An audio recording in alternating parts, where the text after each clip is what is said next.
নমস্কার, সবাই কেমন আছেন? আশা করি সবাই খুব ভালো আছেন। আমরাও সবাই খুব ভালো আছি। আমার শিপু সোনাও খুব ভালো আছে। আজকে আমি একটা ওপার বাংলার রেসিপি আপনাদের সাথে শেয়ার করব, কারণ ওপার বাংলার আমার একটা বন্ধু আছে, সে আমার সাথে শেয়ার করেছে, ওই জন্য আমি সেই রেসিপিটা আপনাদের সাথে শেয়ার করব। সেটা হচ্ছে মাটন কালাভুনা। আসুন দেখি মাটন কালাভুনা কিভাবে বানাতে হয়। আমি মাটন কালাভুনা করার জন্য 1 কিলো খাসির মাংস নিয়েছি।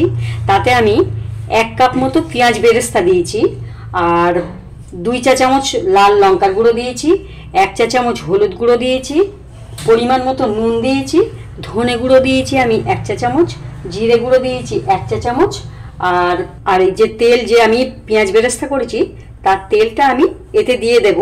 আগেরগুলো আমার ভিডিওটা ডিলিট হয়ে গেছে, ওই জন্য একটু সরি। আমি এবার গোটা মশলাটা দিয়ে দেব। দারচিনি দিলাম ছোট ছোট 4 টুকরো, 2টো বড় এলাচ দিয়ে দিলাম, গোলমরিচ দিয়ে দিলাম কিছুটা, স্টার দিলাম 2টো, লবঙ্গ দিলাম 8 পিস, কাবাব চিনি দিলাম 7-8টা, আর ছোট এলাচগুলো একটু ফাটিয়ে দেব।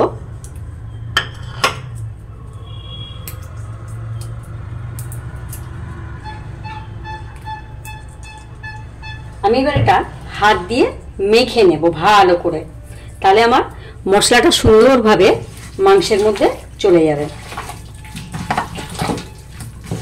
সুন্দর করে হাত দিয়ে আমি মাংসটাকে মেখে নেব। আমার ওপার বাংলার এক বান্ধবী আছে, সে আমাকে বলল এই মাটন কালাভুনাটা তুমি তোমার চ্যানেলে শেয়ার করতে পারো সবার সাথে, তাহলে সবাই খুব খুশি হবে। ওই জন্য আমি এটা আপনাদের সাথে শেয়ার করলাম। সুন্দর করে মেখে নিলাম। আমি এবার এটা ঢাকা দিয়ে রেখে দেব। একটা তেজপাতা টুকরো করে এতে কেটে দেব, দিয়ে আমি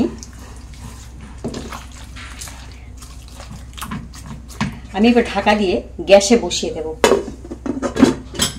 এতে কিন্তু আমি এখন জল দেব না, একদমই জল দেব না। আমি কড়াইটা গ্যাসে বসিয়ে দিয়েছি। তো তার আগে বলি, আমি একটা পেঁয়াজ কুচিয়ে নিয়েছিলাম, পেঁয়াজ কুচিটাও এর সাথে দিয়ে দেব। যেহেতু বেরেস্তা দিয়েছি ওই জন্য একটা পেঁয়াজ আমি দিলাম, দিয়ে আমি ঢাকা দিয়ে দেব। দিয়ে 5 মিনিট আমি ঢাকা দিয়ে হতে দেব। তারপর 5 মিনিট পরে খুলে আবার নাড়াচাড়া দেব। 5 মিনিট পরে আমি ফিরে আসছি। 5 মিনিট পর ফিরে এসেছি, দেখব মাংসটা কেমন হয়েছে। আমি গ্যাসটা একদম মিডিয়াম লো ফ্লেমে করে দিয়েছিলাম। আমি এবার এই যেহেতু পেঁয়াজটা দিয়েছি, আবার একটু 5 মিনিট পরে একটু নাড়াচাড়া দিয়ে দেব।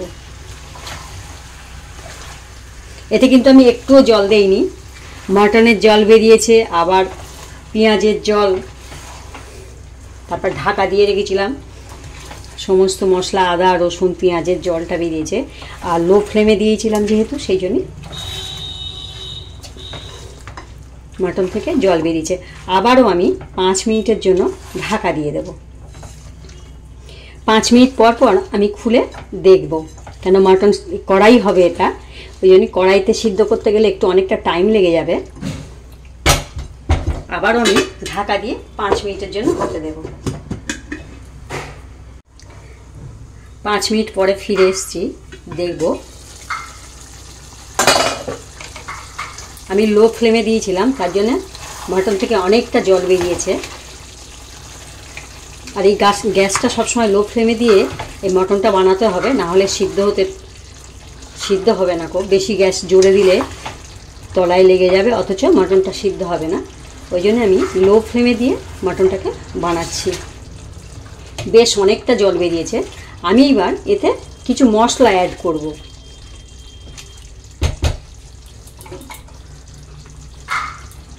আমি 1/2 চা চামচ গোলমরিচ গুঁড়ো নিয়েছি, এই গোলমরিচ গুঁড়োটা দিয়ে দেব।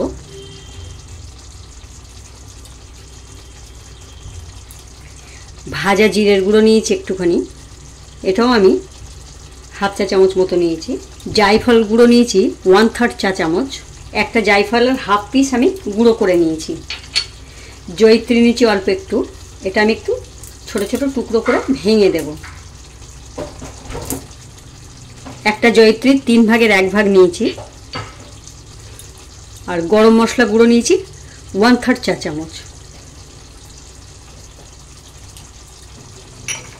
গুঁড়ো মশলাগুলো আমি সব দিয়ে দিলাম। এই গুঁড়ো মশলাগুলো দিলে মাংসর কালার আরও একটু কালচে ভাব এসে যাবে। আর এই ভুনা মাটনটা কালচে ভাব হলে তবেই ভালো লাগে। আমি মশলাগুলো দিয়ে একটু নাড়াচাড়া দিয়ে আবারও আমি ঢাকা দিয়ে এইবার আমি লো ফ্লেমে 15 মিনিটের জন্য সিদ্ধ হতে দেব। তারপরে দেখব মটনটা কেমন সিদ্ধ হয়েছে। আমি 15 মিনিটের জন্য সিদ্ধ হতে দেব। 15 মিনিট পর ফিরে আসলাম। আমি লো ফ্লেমে ঢাকা দিয়ে 15 মিনিট ধরে হতে দিয়েছিলাম। মটনটা অনেকটা শুকনো হয়ে এসছে আর কালারটাও খুব সুন্দর হয়েছে, কালো কালার এসে গেছে। আমি এবার দেখব সিদ্ধ হয়েছে কিনা মটনটা। এই কালাভুনা মটন বানাতে গেলে কমসে কম 40 থেকে 45 মিনিট টাইম নেবে। আমি একটু দেখব, একটু চামচ নিয়ে কাঁটা চামচ নিয়ে দেখব কেমন হয়েছে। হ্যাঁ, একদম সিদ্ধ হয়ে গেছে। দেখুন কি সুন্দর সিদ্ধ হয়েছে। আমি এবার এটা এক সাইডে সরিয়ে রাখবো। এবার আমি এটা ফোড়ন দেব, পেঁয়াজ আদা রসুন দিয়ে ফোড়ন দেব। যেটা আমার বান্ধবী বলেছিল যে বাগার দিতে হবে। আমি সেটা আবার কি জিনিস? তখনও বলল পেঁয়াজ আদা রসুন দিয়ে সব কুচনো মশলা দিয়ে ফোড়ন দিতে হবে, ওইটাকে ওরা বাগার বলে। তো সেইটা এবার আমি দেব। এটা আমি সরিয়ে রাখলাম এই দিকটা। এবার আমি একটা ফ্রাই প্যান বসালাম। ও আমাকে খুব সুন্দর করে বুঝিয়ে দিয়েছিল কিভাবে বাগার দিতে হয়। আমি ফ্রাই প্যানটা গরম হতে দিয়েছি। এই বাগার দেওয়ার জন্য আমি ফ্রাই প্যানটা বসিয়ে গরম হতে দিয়েছিলাম। এইবার আমি এতে 1/2 কাপ সর্ষের তেল দেব। আমি এটা সম্পূর্ণ সর্ষের তেলেই বানিয়েছি, সাদা তেল একদম দেইনি। তেলটা গরম হয়ে গেছে। এবার পেঁয়াজ কুচিটা এতে দিয়ে দেব।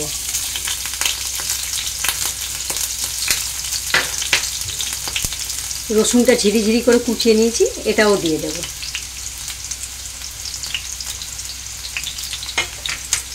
একটু নাড়াচাড়া দিয়ে নেব। পেঁয়াজ আর রসুনটা একটু ভাজা ভাজা হবে, আদাটা একটু পরে দেব।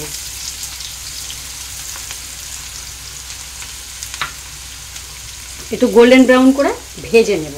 এই রেসিপিতে একটু তেল বেশি লাগে আর মশলাও একটু বেশি লাগে, তবেই খেতে খুব সুন্দর হয়। ওপার বাংলার ওই বান্ধবীর সাথে আমার পরিচয় হয়ে খুব ভালো হয়েছে, খুব ভালো লাগে। ও খুব ভালো, ও আমার সাথে প্রায় দিন কথা হয়। তারপর ওপার বাংলার কিছু কিছু রান্না ও আমাকে বলে যে এইটা শেয়ার করো, ওইটা শেয়ার করো। আমার সাথে প্রায় দিন বলে। আমারও একটু সুবিধা হয়েছে। ও রান্নার কোনো চ্যানেল নেই, ও আমার চ্যানেলটাই দেখে। তো যাই হোক, ওপার বাংলার রান্না ও আমাকে কিছু কিছু শিখিয়ে দেয়, বলে দেয়, ফোনেই বলে দেয়। কোনো এক জায়গায় আমার সাথে ওর পরিচয় হয়েছিল, তারপর থেকে ও আমার খুব ভালো একটা বন্ধু হয়ে গেছে। এটা আমি 2 মিনিট ধরে একটু গোল্ডেন ব্রাউন করে ভেজে, পেঁয়াজটা আমি গোল্ডেন ব্রাউন করে ভেজে নিয়েছি। দেখাচ্ছি কেমন হয়েছে। একেবারে বেরেস্তা মতো করবো না, জাস্ট একটু রং ধরবে, গোল্ডেন ব্রাউন রং ধরবে, সেইভাবে ভেজে নেব। এইবার আমি আদা কুচিটা দিয়ে দেব। আদা কুচি দিয়ে বেশি ভাজবো না, আমি হালকা একটু নাড়াচাড়া দিয়ে নেব।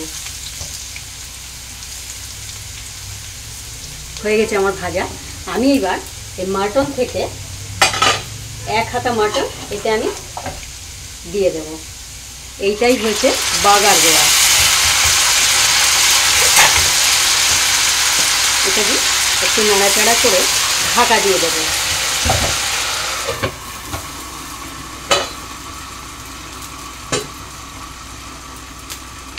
দিয়ে আমি এটা 30 সেকেন্ডের জন্য একটু ফুটিয়ে নেব।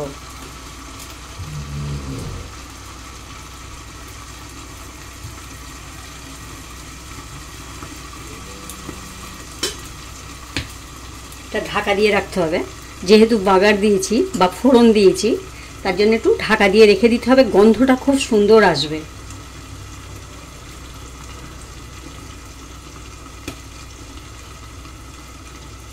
আমি এবার 30 সেকেন্ড হয়ে গেছে, গ্যাসটা অফ করে দিয়ে ওটা একটু নাড়াচাড়া দিয়ে নেব।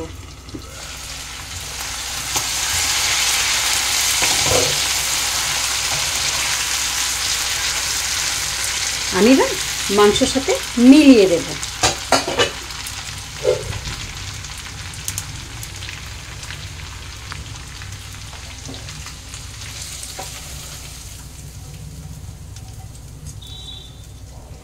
পুরোটা মিলিয়ে দিলাম।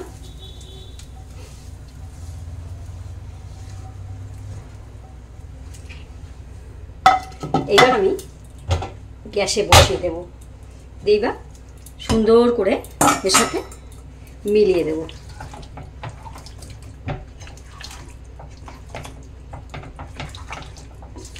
বাগার দেওয়া হয়ে গেছে। এটা আমার দ্বিতীয়বার কালা ভুনা মাটন, আমি এই সেকেন্ডবার বানাচ্ছি। প্রথমবার আমাকে বলেছিল, সেই সময় আমি বানিয়ে নিজে ঘরে খেয়েছিলাম, খুব ভালো লেগেছে। ওই জন্যে ও বললো তাহলে তোমার চ্যানেলে একটু শেয়ার করে দাও, তাহলে সবাই বানাবে। এবার আমি গ্যাসটাকে একটু অন করে দিয়ে একটু ফুটিয়ে নেব। বাগার দেওয়ার পর ঢাকনা খুলে একটু নাড়াচাড়া দিয়ে নিলাম। হয়ে গেছে আমার মাটন কালা ভুনা। দেখুন কি সুন্দর একটা কালার এসছে। আমি এবার একটা প্লেটে উঠিয়ে দেব।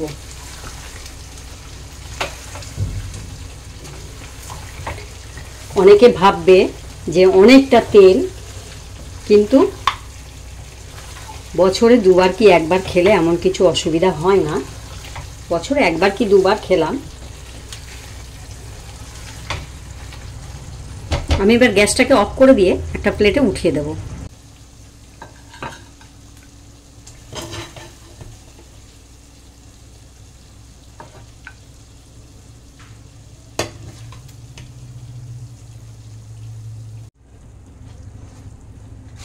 ওপর থেকে একটু পেঁয়াজ বেরেস্তা দিয়ে দেবো, অল্প একটু। হয়ে গেছে আমার সুন্দর ওপার বাংলার মাটন কালা ভুনা। আমার এই রেসিপিটা দেখে আপনাদের কেমন লাগলো জানাবেন। খুব ভালো একটা ওপার বাংলার রেসিপি মাটন কালা ভুনা। আমি যেভাবে বানিয়েছি আপনারা ঠিক সেইভাবে বানাবেন, বানিয়ে কেমন হয়েছে আমাকে জানাবেন। আর এই রেসিপিটা দেখে আপনার বন্ধুবান্ধব, আপনার রিলেটিভদের সাথে শেয়ার করবেন। এই রেসিপিটা দেখে আপনারা সাবস্ক্রাইব করবেন, প্লাস বেল আইকনে ক্লিক করবেন, তাহলে আমি আরও নিত্য নতুন রেসিপি আপনাদেরকে উপহার দেব। আর এই ভিডিওটা দেখার জন্য আপনাদেরকে ধন্যবাদ।